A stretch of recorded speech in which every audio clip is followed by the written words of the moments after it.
నిహారిక భవన్ దగ్గరే మాకు యాత్రా పర్చి కూడా ఇచ్చారు. మేము ముందుగా ఆన్లైన్లో బుక్ చేసుకున్నాము, రూమ్ కూడా అక్కడే బుక్ చేసుకున్నాం కాబట్టి మాకు యాత్రా పర్చి అక్కడ ప్రొవైడ్ చేశారు.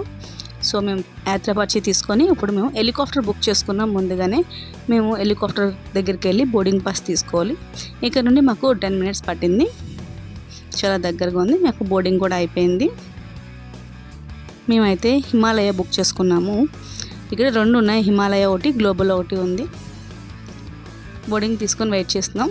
ఈ లోపల పైనుండి చాపర్స్ వెళ్తున్నాయి, అవి కూడా క్యాప్చర్ చేసుకున్నాం మేము. అక్కడ ఫోన్స్ అలౌడ్ కాదు. సో ఎల్లో వచ్చేసి హిమాలయ, మేము వెళ్ళేది ఇదే చాపర్. రెడ్ కలర్ వచ్చేసి గ్లోబల్. ఈ హిమాలయకి మేము ఇప్పుడు పైకి తీసుకువెళ్తారు. ఇక్కడ నుండి మనకి వ్యాన్స్లోని పైకి తీసుకెళ్తారు. 10 మినిట్స్ పడుతుంది. అక్కడ నుండి మనం చాపర్లో పైకి వెళ్ళాలి.